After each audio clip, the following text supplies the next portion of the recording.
Hello, and welcome back to the Cronecast at the Rising Moon. My name is Elaine, and today I'm going to be explaining the difference between energy reading tarot and traditional tarot spreads, as well as candle magic assisted tarot and a couple of the divination tools that I use, as well as services that I personally offer. Here on this channel, I like to do energy readings, but I wanted people to understand the difference between traditional tarot spreads and energy readings. Most of the readers on YouTube, and there are great readers on YouTube, are doing energy reading at this point. So I've also anointed some candles with frankincense and lavender and cinnamon and clove. And lavender is about love and protection. Frankincense is one of the best protective oils, and cinnamon helps attract things. Clove helps attract money and abundance. So I've got the silver candle to help hone my intuition. That taps into the power of the moon. Then I have the gold candle, which is to help bring abundance and all things nourishing to our earthly existence towards me. And then I have the purple candle, which is to help hone my psychic eye. I am a divine conduit, and that means I can channel messages from spirit guides, from your higher self, from the collective. The way I found out that I could do that was throughout the course of my life. People would come to me for advice, and I would tell them things that they would later tell me had changed the course of something. And I wasn't aware that I was doing it, but I was giving them messages that they needed to hear. And eventually I learned that I could do this very expediently through tarot. So this is what I have been called to do.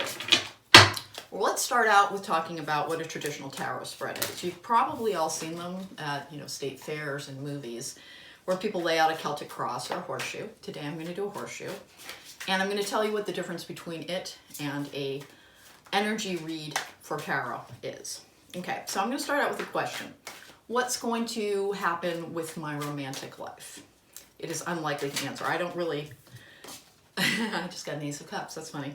I don't really read for myself. Most tarot readers can't. You have a tendency to see what you want to see in the cards when you're trying to read for yourself. So here we go. What's going to happen in my romantic life? And in a horseshoe, I'll explain the positions. 1. This is the past of the situation. Okay, I'll just go with these. This would be the current situation.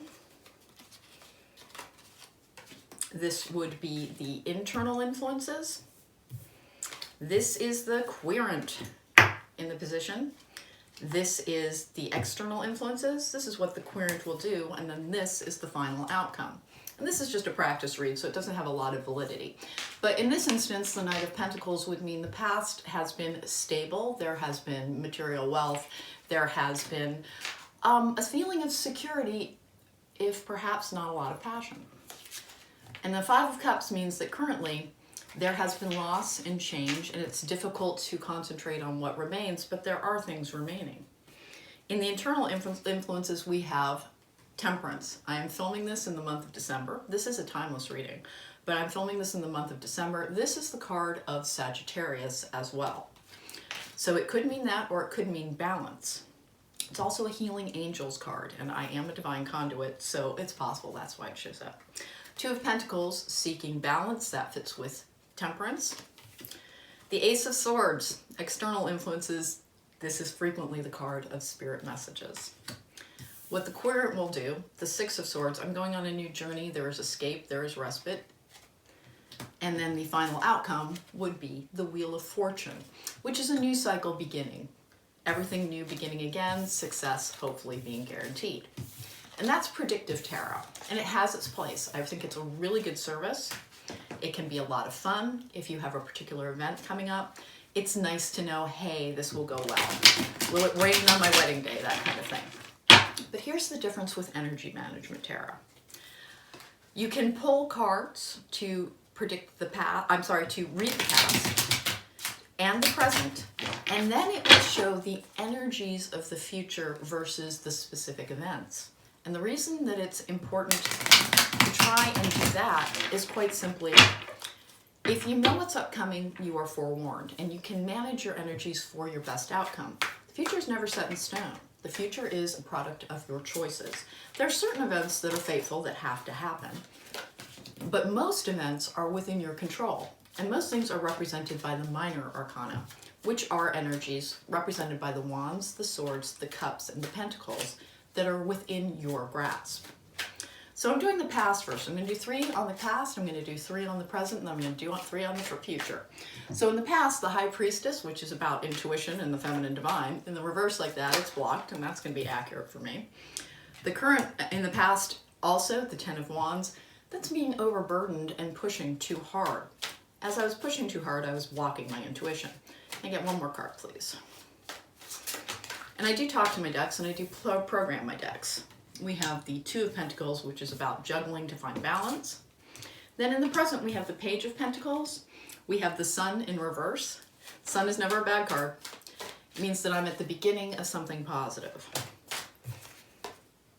We have the Queen of Wands in reverse. I'm frequently represented by the Queen of Wands in reverse. That does mean I'm a little bit blocked right now. I have the Knight of Swords in reverse. There is a message that I need to receive that is taking its time getting to me. This is all very accurate. So what's coming up in the future? I always get a little nervous on camera with my shuffling. I'm much better in person.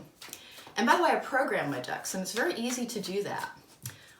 You can charge a deck under the full moon, you can charge a deck under the new moon, you can bless it, put it under crystals, you can use a healing sound bowl around it to kind of set its vibe.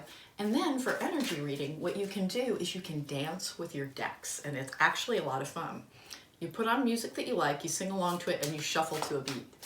For instance, right now I've been doing the song Broken a lot because it's got the perfect beat for shuffling to it. And it helps imbue the decks with energy, your personal energy. When you read someone, you're mixing with their energy. To get the best outcomes you can, it's a good idea to have a deck that has that energy imbued in it. I'm gonna get 3 more cards. I'm gonna put it down and cut in 3. 1. Apparently I'm not. All right, so we have the 4 of Cups. We have the Queen of Cups in the upright. That is loving, nurturing, motherly energy. The 4 of Cups in reverse. I'm coming out of stasis is what this is telling me. The Page of Swords in reverse. Messages are coming towards me. They're more diplomatically worded. The Wheel of Fortune, I am, and that is what came out as my outcome. The Wheel of Fortune, I am at the beginning of a new cycle. The 6 of Wands, there is a delayed journey by the King of Wands, who would potentially represent a new romantic interest. So the difference with all of this is with major arcana, you can change things. For instance, the Queen of Cups, this loving and nurturing energy. With the 4 of Cups, if I didn't like the outcome when this talked about action, I could decide to take more time, be more contemplative, and potentially change this outcome if I did not like it. That's the worth of energy reading. It can tell you not what will happen, but what might happen, and you can decide what you wish to do with it. And part of the reason that I use multiple decks, as do most of the readers on YouTube, is that anything that you need to pay particular attention to will come back over and over and over again. This is my Everyday Witch deck. I use it to read for romantic situations. My decks are all programmed for specific situations, although I've got like 5 or 6 or 7 or 8 at this point, decks that are all for everyday, all purpose. But I do have decks that are dedicated, and I have another romantic deck coming tomorrow. It's just a new release. I'm really looking forward to reading with it. All right, so we have the 9 of Wands in the upright, and that is about pushing too hard. Then we have the 9 of Swords in reverse. I do actually suffer from insomnia and anxiety, and it is getting better, and that is what that card means. Can I get another couple cards here? So the message that I'm receiving is that I frequently push too hard and I'm on my defensive, but I can manage my anxieties. The other thing is we're suggestible. If you believe that something is going to turn out well, then you lean into that energy and we attract the energy that we put out. It is amazing. We can manifest most of our own reality. It doesn't mean you'll never have a bad thing happen to you. Tower in reverse, this is also very true. I had drastic changes in 2019, and they are being managed. I decided to lean into them instead of fighting them. The Sun in the upright, the Hierophant in reverse. No, I'm sorry, that is Temperance in reverse. It's like loss of balance. The 10 of Cups in the upright. the King of Wands has come back. Apparently the King of Wands is somebody who is in my future. And then the Ten of Cups is all things happy. So that is energy reading. I'm going to show you another. I also instruct people in practical magic and divination. This is a pendulum. It's one of the divination tools that I use. I'm going to see if I can get it to work on camera. So I've got a ball bearing here at the very end of it that rotates independently of the chain. So that's what I hold it by. And we're going to start out, and you might see my arm move a little bit because it's impossible for it not to. Hello, is anybody there? This is one way to, when you're using a pendulum, there is a way to tap into your conscious mind where you can control it. For instance, I'm thinking at it to say no right now. And please stop, and I would like to channel at this point. This is one way that I can channel, and I'm going to explain my divine decks in a moment too. May I get a guide, please? Could I get a guide, please? Can I get a guide, please?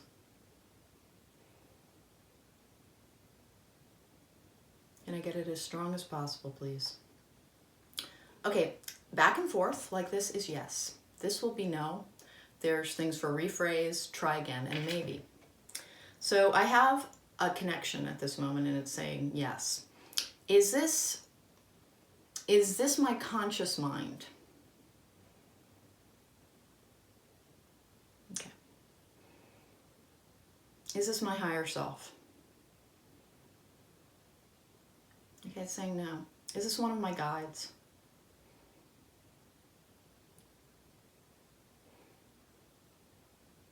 It's moving to yes. Is there any divine guidance to be offered today? Is there anything I need to know? I am seldom allowed to ask questions for myself. Is there anything to share with other people? And I use this to clarify reads. If there's anything that remains that has perhaps a yes and no question, yes. Is there validity to divination? Yes.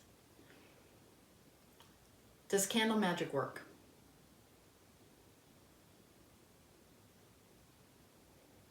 Apparently it's going to take the long way around to yes. It decided to switch directions. Oh, it's not interested in answering that. Are you interested in answering that? No, because this is a divine conduit. It is a slightly different energy than the magic that I participate in.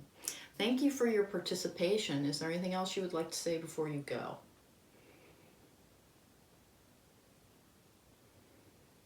Yes. Is there a message?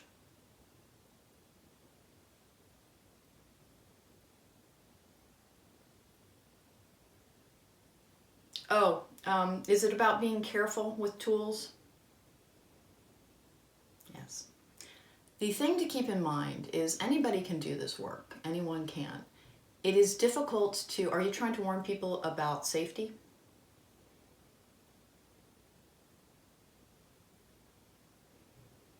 No. Are you trying to warn people? No. Are you trying to urge people to seek spiritual guidance? And what is spiritual guidance? Everyone will have a different path to, is it okay if I put you down now?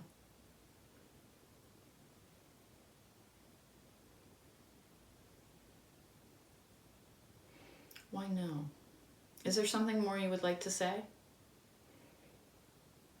This is interesting. I did not anticipate this happening.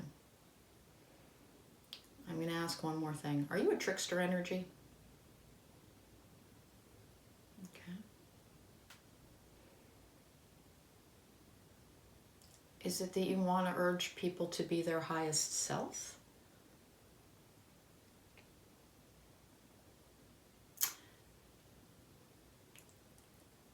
Okay. Through our choices, we can decide who we're going to be.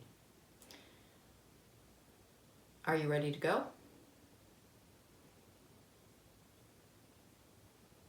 I'm gonna need you to go. I'm sorry, I have other things to do, but thank you. Yes, I need you to go. Say goodbye, please. Thank you for your help. Please stop. And I try to make it stop on camera so that people can understand I'm genuinely not doing this. What happens is something channeling through me transmits to the chain. And I'm not sure what the message that the pendulum would like to have conveyed there at the end was. But it definitely, it is a form of divination that has its place. It's one way to help clarify divine messages. And I'm going to go to one of my divine decks. This is Spooky, and I use him a lot in various readings, and I do refer to Spooky almost as a person. The reality is this is a deck of cards, but I'm able to channel the spirit of communication, which in my case, because I'm a divine conduit, is the Archangel Gabriel. Now, most energies exist in all belief systems, and we have built stories around them and we've given them different names, and that's what the Archangel Gabriel is. I relate to Spooky as the divine, but the divine has a different meaning for everyone, and everybody's meaning has validity. Okay, Spooky, is there anything you want to add to this read? A lot of the times, Spooky will, strength, almost exclusively spit out major arcana. Not today. Strength, the Queen of Swords, that is about a woman of messages, standing in her truth, still more messages with the Knight of Swords. Swords are the energy of communication and air, and the Ace of Swords. I think that is enough of that for the moment. So this is what Spooky does. Spooky clarifies readings with the things that you're supposed to pay particular attention to. There is a place in almost everyone's life for energy management. You don't have to do candle magic to do it, although I do a fair amount of candle magic, and I instruct people in candle magic. I also instruct people in house clearing and a couple of other magical practices. There is a way in your life to manage the energies around you. It's basically life management and coaching via tarot and energy management.